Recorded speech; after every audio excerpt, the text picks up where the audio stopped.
Namo tassa bhagavato arahato samma sambuddhassa.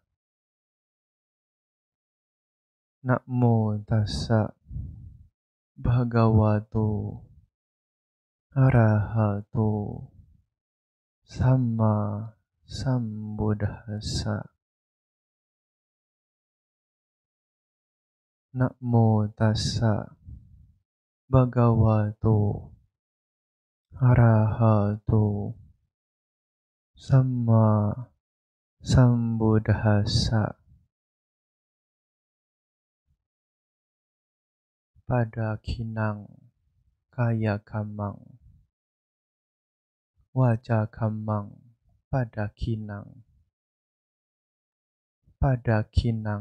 mano kamang panidite pada kina nikatwana labhantate pada kine di.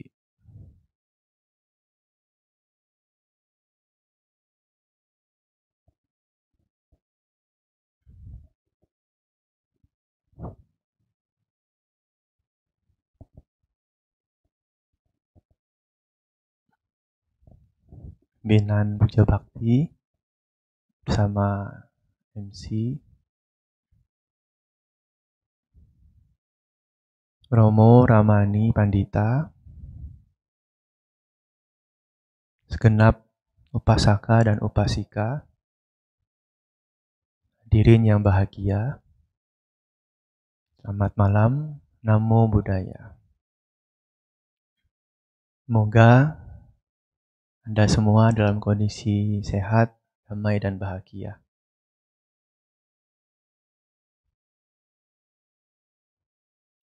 Kembali kita bersama-sama akan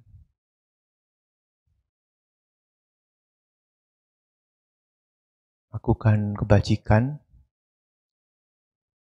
dengan mendengarkan Dhamma, dan juga nanti akan ada sesi diskusi Dhamma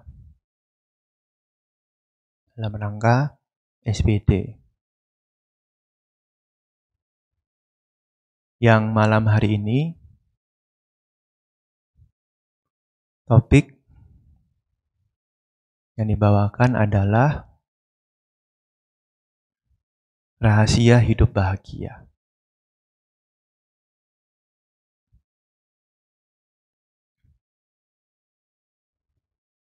Kalau kita berbicara tentang kebahagiaan, pasti semua orang ingin bahagia. Namun, apa sesungguhnya kebahagiaan itu? Makna bahagia bagi tiap-tiap orang mungkin bisa berbeda-beda.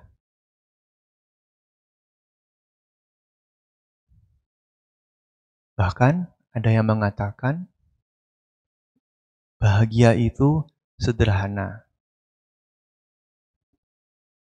Misalnya, ketika bisa sarapan bersama keluarga, itu bahagia. Ketika bisa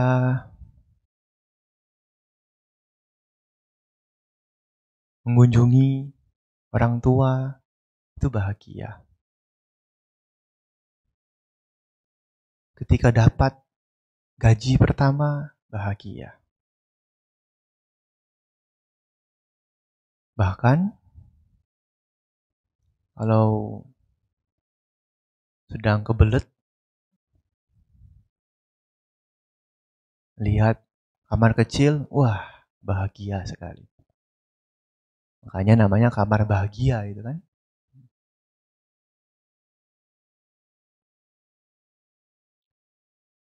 Pernah ada satu umat, dia mau cari tahu. Tanya teman-temannya di kantor. Bahagia itu apa menurut kamu? Macam-macam jawabannya. Tapi secara umum kebanyakan yang dijawab adalah bahagia ketika menerima apa adanya. Menikmati apa yang ada saat ini. Present moment. Itulah kebahagiaan. Dan ini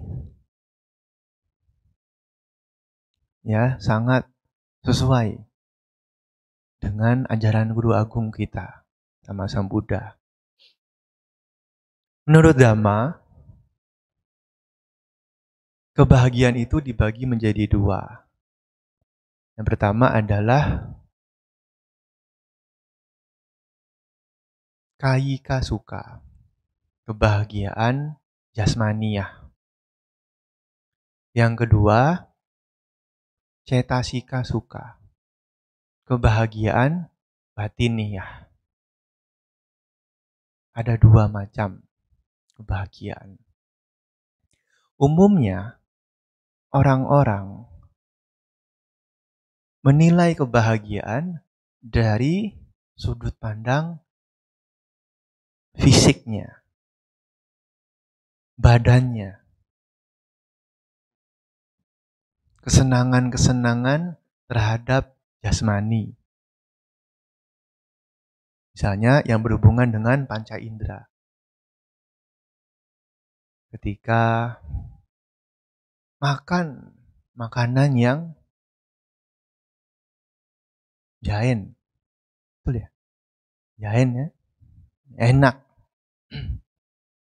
Makanan yang enak, makan. Senang makanan yang enak. Jarang ada orang mengatakan bahagia makan enak. Biasanya kan senang makan enak. Ketika melihat pemandangan yang indah, senang.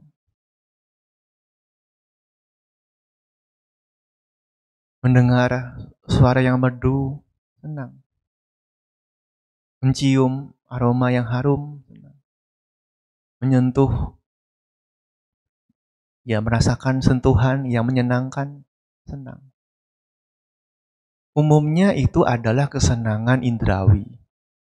Yang disebut bahagia itu disamakan dengan kesenangan-kesenangan indrawi yang berhubungan dengan kenikmatan duniawi.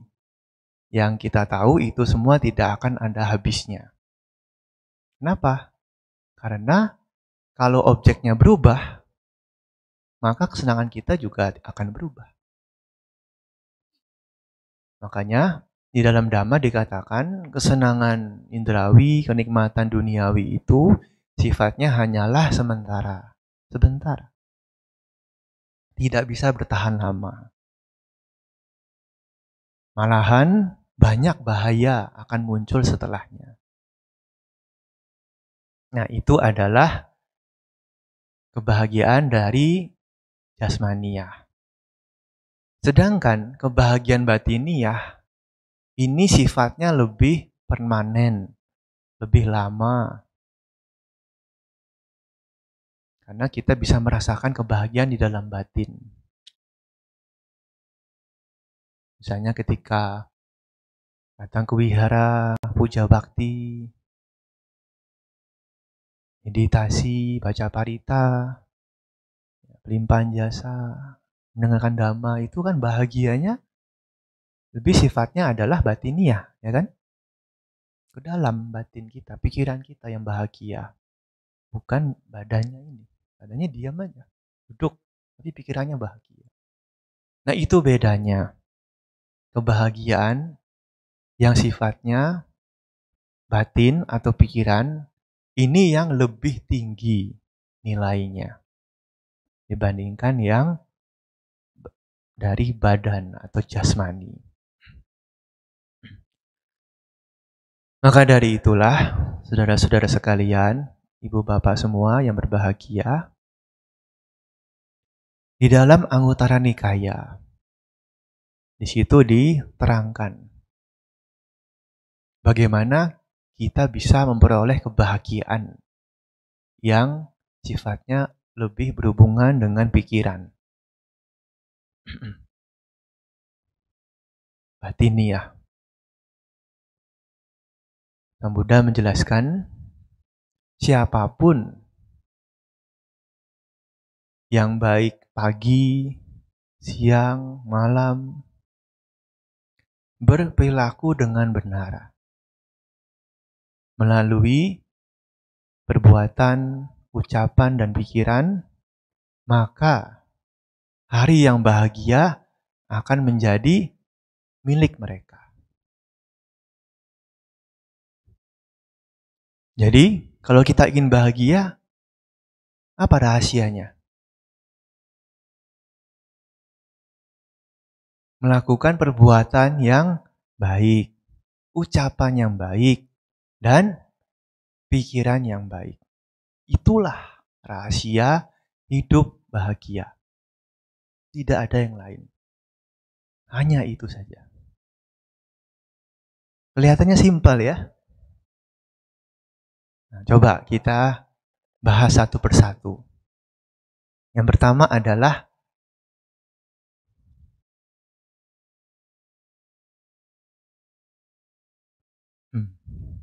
tadi saya sudah tanya-tanya Pak Komang.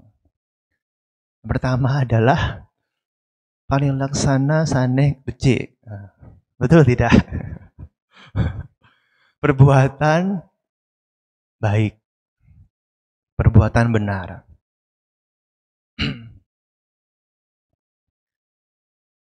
Apa perbuatan yang benar? Ada 3. Menghindari pembunuhan. Menghindari mengambil barang yang tidak diberikan. Dan menghindari perbuatan asusila. Apa itu menghindari pembunuhan? Kita berusaha untuk menjaga kehidupan. Karena semua makhluk ingin tetap hidup dengan bahagia, damai. Dan juga kita berusaha untuk mengembangkan metta karuna. Minta kasih sayang kepada semua makhluk. Makanya tadi ketika meditasi metta, kita juga pancarkan itu ke semua makhluk tanpa kecuali. Kadang-kadang umat Buddha juga suka function. Di sini ada ya, functionnya lepas. Biasanya lepas burung, lepas ikan, lepas kura-kura, apalagi? Ya, lepas satwa, mungkin jangkrik ya. Tapi belum ada yang lepas pasangannya. Function juga.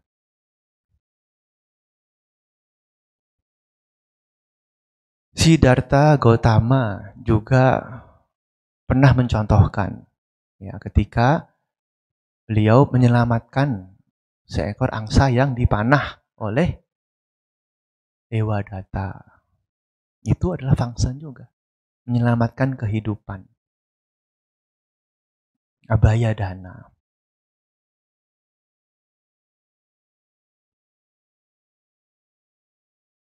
Yang kedua adalah menghindari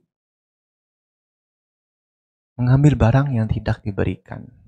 Menghindari pencurian, menghindari penipuan, korupsi, ya.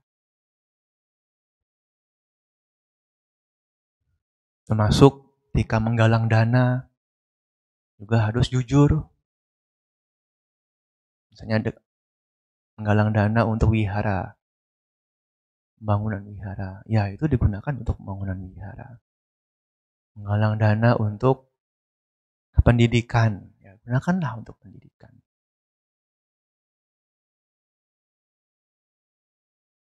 Selain itu juga mengembangkan sama ajiwa, penghidupan yang benar. Tidak berdagang senjata, makhluk hidup, daging, minuman memabukkan, dan racun. Ini 5 yang harus dihindari dalam berdagang. Selain itu juga mengembangkan dana, perbuatan baik dengan berdana.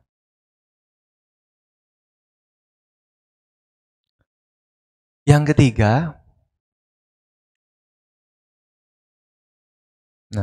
mengenai dana, ini ada satu tradisi Buddhis yang bagus sekali, namanya Pindapata. Sini pasti pernah ya mengadakan Pindapata ya, setiap tahun mungkin ya. Pindapata biasanya menjelang Waisak, diadakan Pindapata.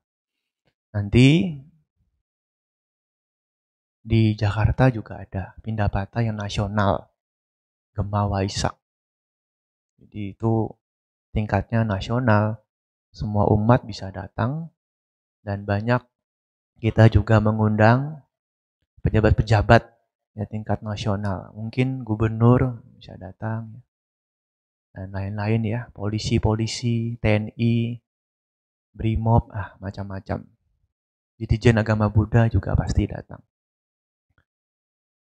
Nah, Pindapata ini satu tradisi Buddhis yang sangat bagus dalam hubungan yang baik antara umat dan para biku, di mana umat-umat akan berdana Pindapata. Dimasukkan ke mangkok, pata, bowl, para biku yang berjalan dalam jumlah yang banyak. Nah, selain itu nanti bukan hanya Pindapata, tetapi juga ada kegiatan-kegiatan sosial lainnya. Oleh karena dana yang diterima, makanan-makanan itu ya, minuman-minuman, macam-macam itu banyak sekali jumlahnya, tentu tidak bisa dihabiskan ya oleh bantainya sendiri, tidak mungkin habis. Makanan banyak, bisa 30 truk makanan itu ya, hasil Pindapata. Tidak mungkin habis. Lalu bagaimana Bante? Digunakan untuk baksos. Nah, jadi sudah berdana, didanakan lagi pada semuanya. Bukan hanya umat Buddha, tapi ya masyarakat umum yang membutuhkan.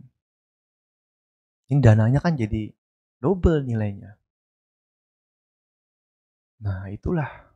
Jadi kita kemas kegiatan Pindapatanya bukan hanya ritual, sekedar tradisi Buddha, tapi juga harus bisa bermanfaat bagi masyarakat umum.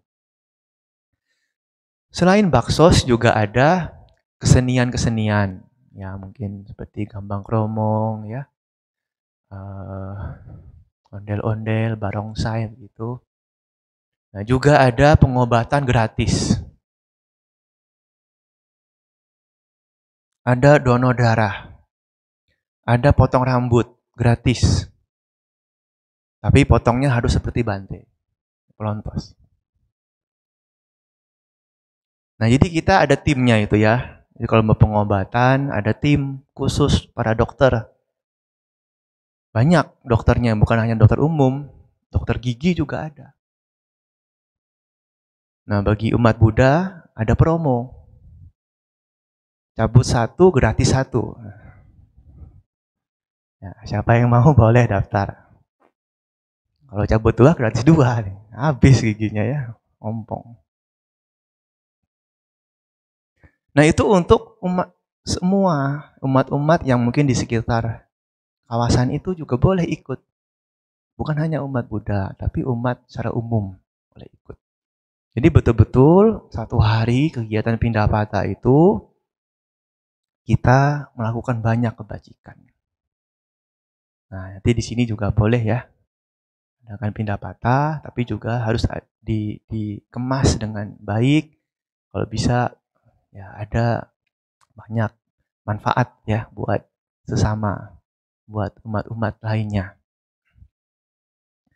Kembali lagi tadi yang ketiga adalah menghindari perbuatan asusila. Ini maksudnya mengembangkan santuti, kepuasan hidup, merasa puas dengan apa yang dimiliki. Kalau sudah punya pasangan, berumah tangga, puaslah dengan pasangannya. Yang masih single, belum punya pasangan, ya bukan berarti puas dengan yang ini, puas dengan yang itu, bukan. Ya. Puas dengan keadaan yang ada. Memang tidak ada pasangan, ya puas. Seperti pada biku, tidak ada pasangan, ya puaslah dengan keadaan yang seperti ini. Itulah santuti, ya. Nah, ini adalah perbuatan yang baik. Yang kedua, ucapan yang baik. Omongan sane becik. Nah, adalah ucapan yang menghindari ucapan bohong, menghindari ucapan kasar, menghindari ucapan yang memecah belah, menghindari omong kosong. Ya, 4. Selain itu juga bisa mengembangkan ucapan yang tepat waktu, sesuai dengan kenyataan, jujur, lemah lembut, bermanfaat, dan termotivasi oleh cinta kasih. Ini adalah ucapan yang baik, ucapan yang benar. Kadang-kadang di dalam wihara sering kedatangan orang-orang baru, umat-umat baru. Nah, ini menjadi tugas bagi pengurus wihara untuk menyambut mereka dengan baik. Karena namanya orang baru itu kan masih awam sekali ya dengan lingkungan wihara. Masih bingung. Jangankan kesini itu cuma mau tahu aja. Nah, ini malah tidak diarahkan seperti apa. Jadi mereka bingung sendirian. Makanya pernah ada satu romo saya ketemu itu dia usul. Kalau misalnya ada pasangan baru menikah, yang satu Buddhis, satu mungkin bukan Buddhis, awam lah dengan Buddhisme. Ini kalau datang ke wihara, kan biasanya ada KDAB ya, nah, khusus dasar itu kan untuk yang pasangan yang pranikah itu, nanti kan harus ke wihara, belajar dulu dan lain sebagainya. Nah ketika ke wihara itu mereka kan duduknya pisah, laki-laki di sini, perempuan di sini kan. Nah ini menjadi kesulitan bagi pasangan yang baru. Mungkin satunya Buddhis, mengerti. Satunya bukan Buddhis, tidak mengerti. Akibatnya apa? Yang bukan Buddhis ini karena tidak dibimbing, tidak dibantu, tidak diarahkan, menjadi bingung. Tidak bisa mengikuti puja bakti. Nah, akibatnya tidak betah di wihara. Jadi Romo ini mengusulkan bagaimana di wihara tempatnya itu ya, di jauh, di Sumatera sana. Dia mengusulkan bahwa kalau pasangan baru bolehlah nanti duduknya berduaan, samping-sampingan, supaya bisa saling mengarahkan. Nah, ini juga mungkin agak sulit ya. Tidak semua wihara bisa begitu. Kalaupun bisa mungkin duduknya di belakang kan, tidak mungkin duduk depan. Nah, makanya baik juga kalau di dalam wihara ada satu tim khusus untuk menyambut umat-umat baru. Nanti silahkan duduk, kemudian dibimbing gitu. Kalau bisa perlu duduk di sampingnya, bimbing, ya. Kasih tahu nanti baca ini ya. Ikutin aja, nggak bisa baca pali, ya nggak apa-apa, ikutin aja, sebisanya baca. Nanti duduk, nanti meditasi ya, ikutin bimbingannya. Nanti dengarkan ceramah ya, habis ini. Habis itu pelimpahan jasa ya, nah, habis itu baca ini ya, nanti sujud ya, nah, maksudnya menghormat, nah gitu. Jadi mereka bisa tahu ya simbol-simbol dalam Buddhisme yang ada di wihara itu. sekaligus bisa mengembangkan kebajikan. Jadi ini juga adalah termasuk ucapan yang baik. Kita berbicara baik kepada siapapun. Ya.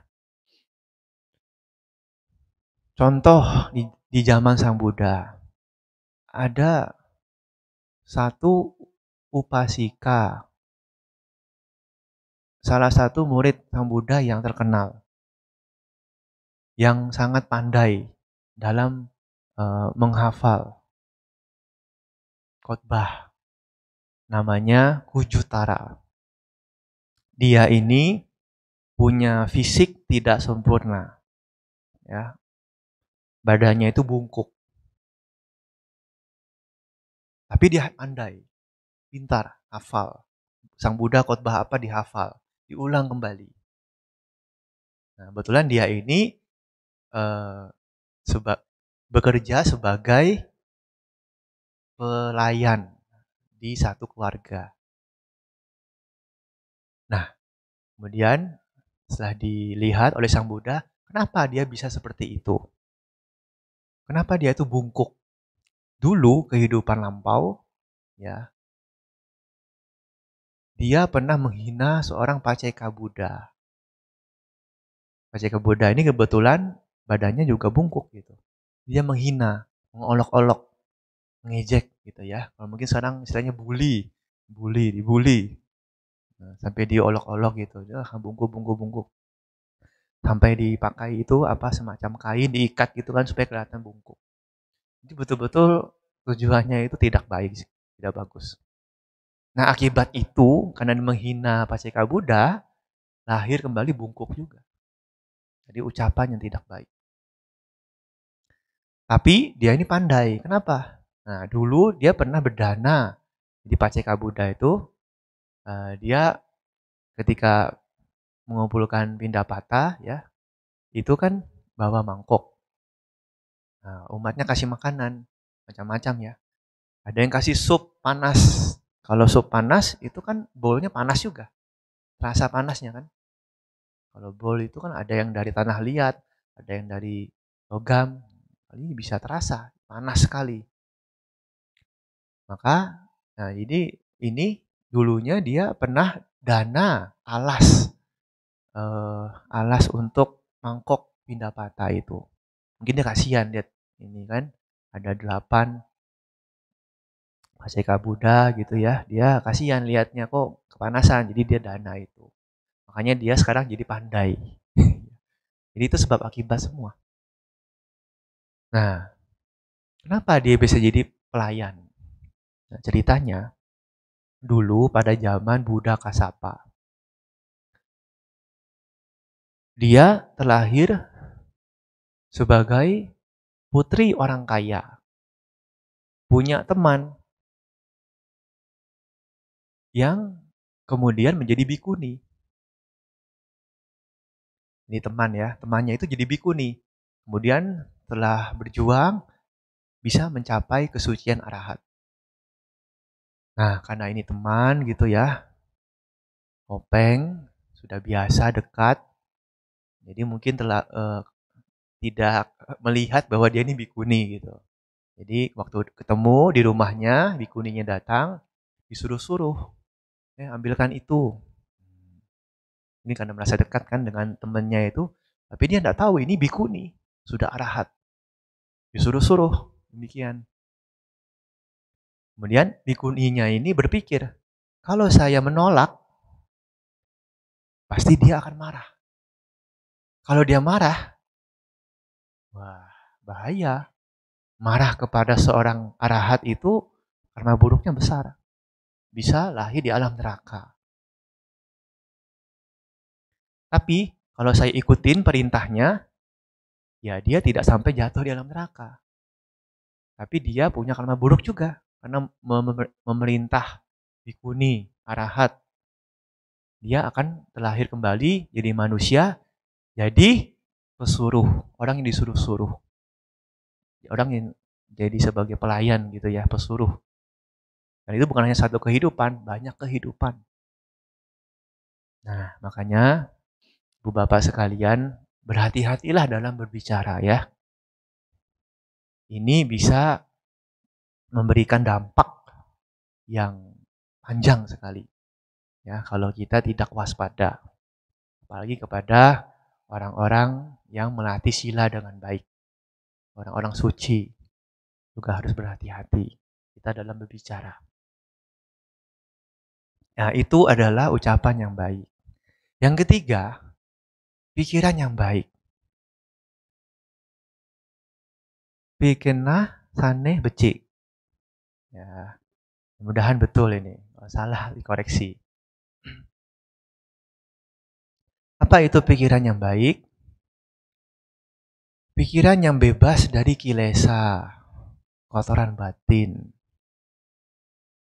Ya, secara umum bisa dibagi lagi menjadi pikiran yang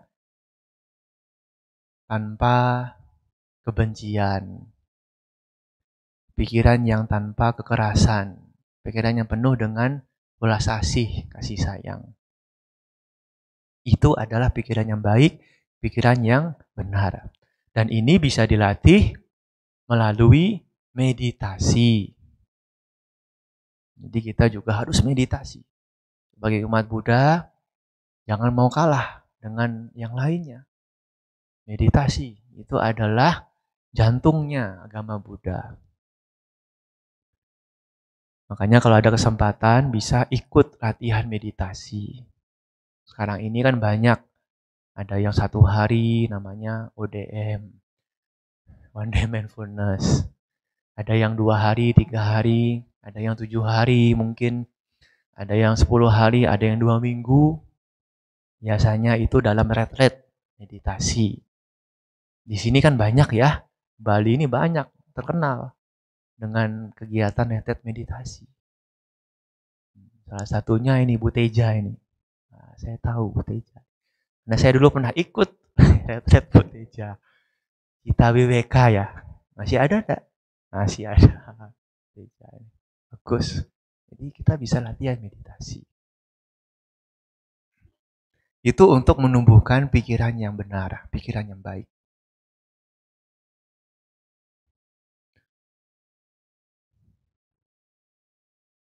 Satu yang juga sebaiknya dimunculkan adalah pikiran yang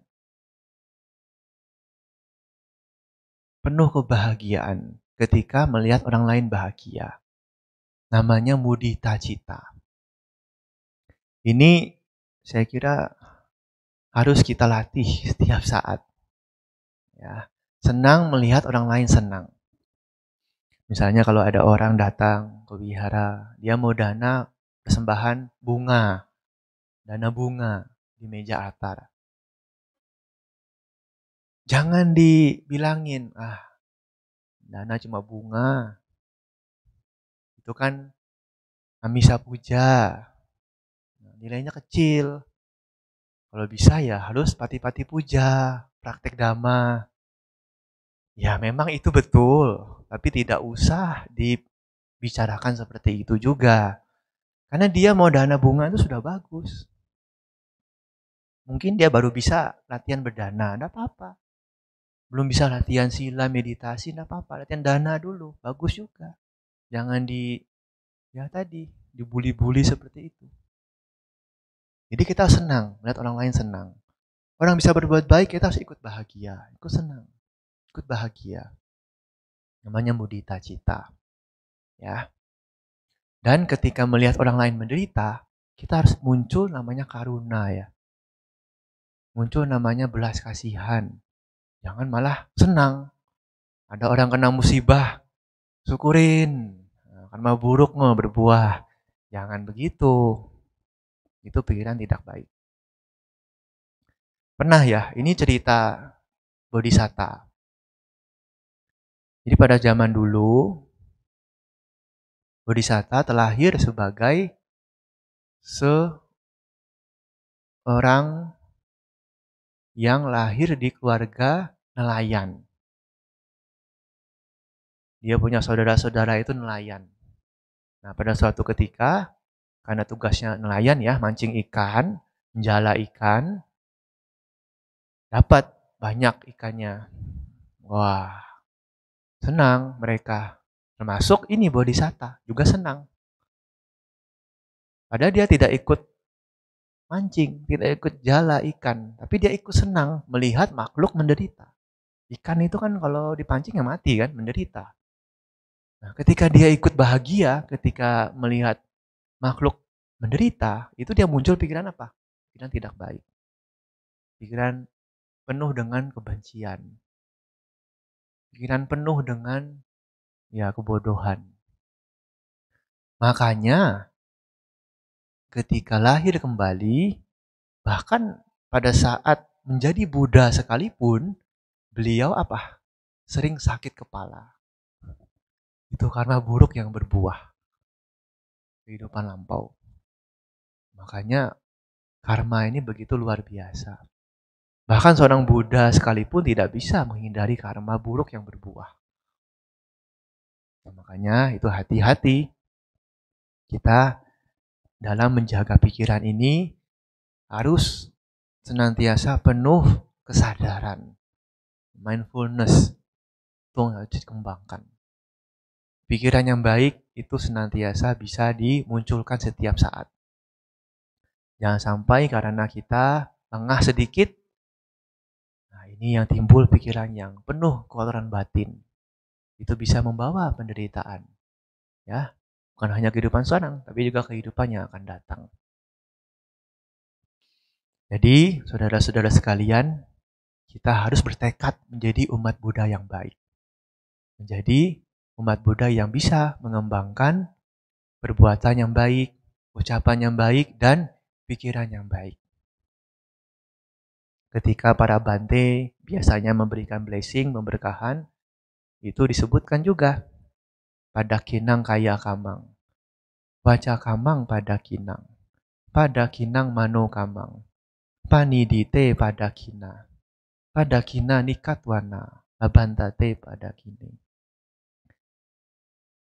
Saat seseorang melakukan kebaikan melalui pikirannya baik, ucapannya baik, perbuatannya baik, pengharapannya baik, maka manfaatnya adalah kebaikan juga. Inilah yang patut dikembangkan. Berbuat baik setiap saat melalui perbuatan, ucapan, dan pikiran, sehingga kita juga bisa mendapatkan kebaikan-kebaikan. Ya, sebagai penutup, ada satu kisah lagi. Ini saya pernah dengar dari bante lain. Nah, pada suatu ketika di wihara, ada umat malam-malam datang ke wihara. Umatnya ini anak kecil. Umurnya masih 4 tahun. Datang ke wihara malam-malam. Mau ngapain? Mau berdana. Jadi anak kecil ini dia punya celengan. Biasa kan anak-anak punya celengan itu ya. Jadi dia dari uang jajannya itu disisihkan sedikit-sedikit masuk ke celengan itu kan. Uang recehan. Dia bawa itu. Mau dana untuk bantainya. Ya, bahkan dia juga ajak orang tuanya ikut. Dia bilang, kalau bisa bawa sesuatu lah kita dana untuk bante, untuk wihara. Bayangkan itu anak kecil usia 4 tahun. Kira-kira bisa tidak punya pikiran seperti itu, mau berdana. Dan ajak orang tuanya juga ikut berdana. Datang ke wihara malam-malam. Bantainya pun kaget. Wah, ini hebat sekali anak ini. Luar biasa. Tidak biasa ada orang seperti ini. Maka bantainya itu mungkin karena penasaran ya. Dia cari tahu. Tanya ke orang yang punya kemampuan. Ya, macam indigo begitulah. Coba dilihat itu anak kecilnya dulu apa. Dicari tahu kan, dilihat. Oh, dulu anak kecil ini dia pernah terlahir sebagai manusia yang bertekad di hadapan seorang biku bahwa saya kalau bisa ingin menjadi seperti Wisaka. Wisaka itu yang pasika utama itu ya, yang sangat dermawan, menyokong sangga, menyokong sang Buddha.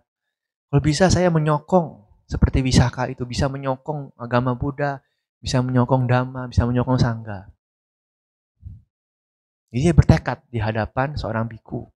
Nah itu tekad yang kuat sekali. Maka dia lahir selalu bertemu dengan ajaran Buddha.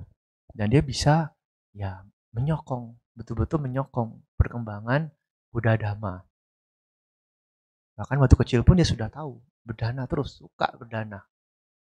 Nah itulah kekuatan tekad aditana yang luar biasa. Makanya, ibu bapak, saudara-saudara sekalian, kalau bisa kita juga seperti itu. Punya tekad yang kuat dalam kehidupan ini. Ya, Anda bisa bertekad, misalnya di hadapan Bante atau di hadapan Buddha Rupang. Punya tekad yang kuat. Saya mau tekad apa? Misalnya, tapi kalau bisa yang baik ya. Jangan bertekad kalau bisa menang nomor, ya bukan begitu ya. Tekad yang baik, misalnya mencontoh kehidupan siswa-siswa Sang Buddha. Oh, saya mau terinspirasi dengan Bante Sariputta, Bante Moggallana, boleh. Bante Siwali, banyak hokinya, boleh. Bertekad kalau bisa seperti Bante itu. Ya, seperti Anathapindika, Wisaka, boleh punya tekad seperti itu.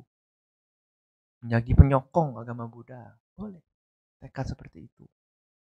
Bertekad dengan penuh kesungguhan hati. Dan ya kalau bisa tekadnya itu juga ditambahkan. Semoga kebajikan ini bisa mendukung saya dalam pembebasan dari penderitaan.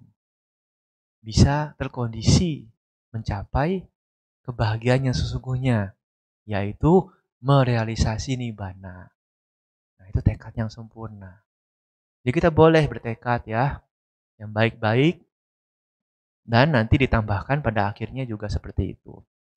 Jadi, saudara-saudara sekalian, ya di dalam kita berbuat baik, berucap baik, berpikir baik, juga ditambah dengan tekad yang baik. Ini bisa membentuk kehidupan kita menjadi jauh lebih bahagia. Dan bukan hanya sekarang, bukan hanya kehidupan saat ini, tapi juga kehidupan selanjutnya. Bisa terlahir di alam bahagia.